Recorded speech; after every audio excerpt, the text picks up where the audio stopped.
I've recently gotten back in sculpting and decided to revisit some of my old sculpts to see if I've improved and see some of my most common mistakes.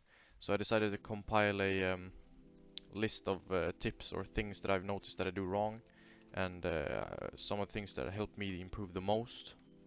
And my most important and first tip is the three-quarter view.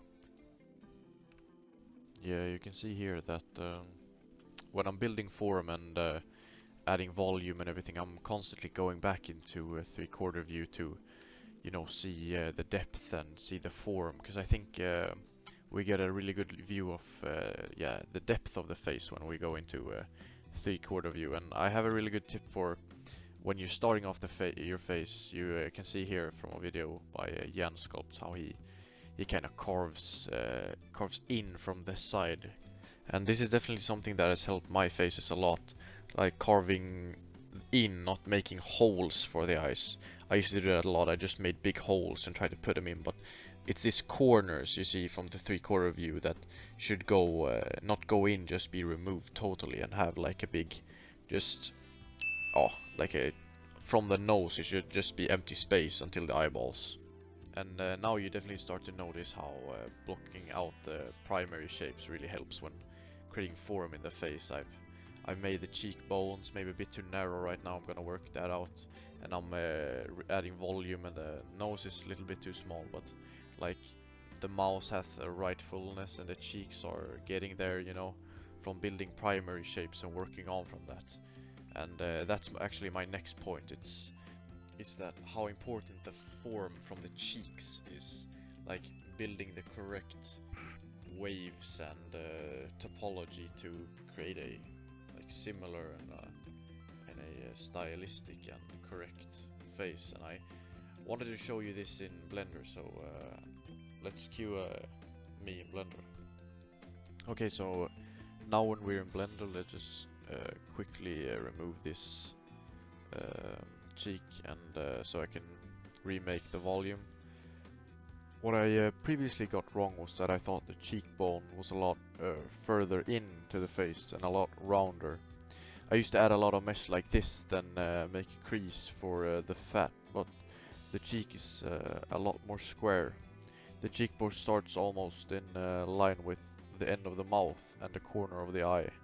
So what I usually do is I start to fill in the nasal labial folds, or the fat around the mouth, and I build through the cheekbone, through the face, and start creating a lot of volume. And now it's really important to look at reference, and especially good reference.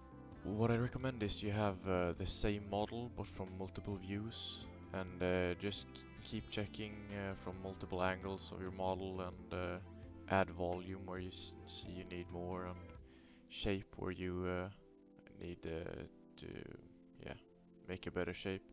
And a tip from this side is you kind of want this part to be flat like this, but and make the cheekbone a little bit more out, and keep adding fat around the mouth to create that squarish shape. So after a little while my cheeks started to get a better form, more square, and but still keeping that flat face but round head illusion. It kind of wants this type of flow in the face. I'm trying to get the annotation.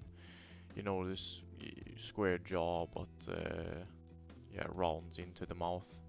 I tend to kind of sculpt my faces with this in mind, because it gives off this flat face but round head type of vibe. And this I feel has improved my sculpts a lot, especially stylized versions, when I try to make stylized sculpts. Okay, so these tips were ultimately my one of the most effective tips for me. I'm sorry for this video being so shit. It's my first. I'm still learning. But I hope you learned something from this. And here you can see a comparison from start to finish. I think this was around a 30-minute sculpt. So yeah, thanks for watching.